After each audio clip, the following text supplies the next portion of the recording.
आज़ाद view YouTube channel में भलीकार आया मुख्तियार जरवार।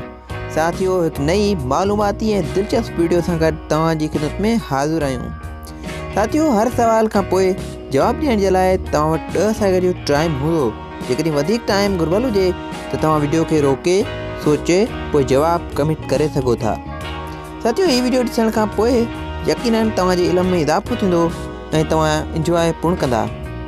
त हलूं था पाण पंहिंजे सवाल नंबर 1 जे तरफ़। ॿुधायो त उहा कहिड़ी शइ आहे जेका कंहिंजो बि इंतज़ारु नाहे कंदी ऐं अॻिते वधंदी रहंदी आहे।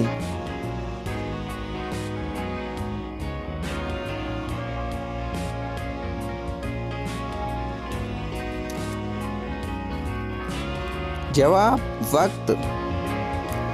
साथियों सवाल नंबर 2 आहे त उस मां कहिड़ो विटामिन हासिल करे सघिजे थो। साथियों हर सवाल जे जवाब लाइ तव्हां वटि 10 सेकंड जो टाइम मौजूदु आहे।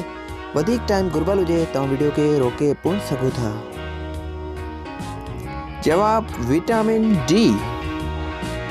साथियों पाण वधूं था पंहिंजे सवाल नंबर 3 जे तरफ़। ॿुधायो त उहा कहिड़ी शइ आहे जेका बिना पढ़ण जे पैदा थींदे ई उॾामण लॻंदी आहे।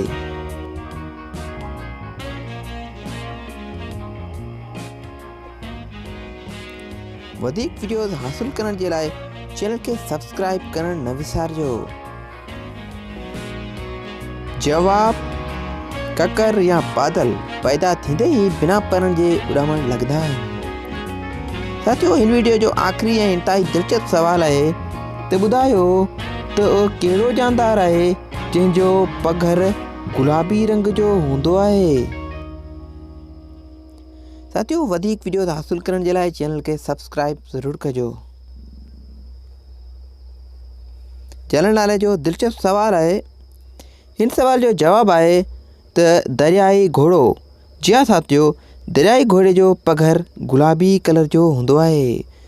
साथियों हीअ वीडियो तव्हांखे कीअं लॻी, तव्हां केतिरनि सवालनि जा जवाब ॾिना, कमेंट में पंहिंजी राय जो इज़हार ज़रूरु कजो।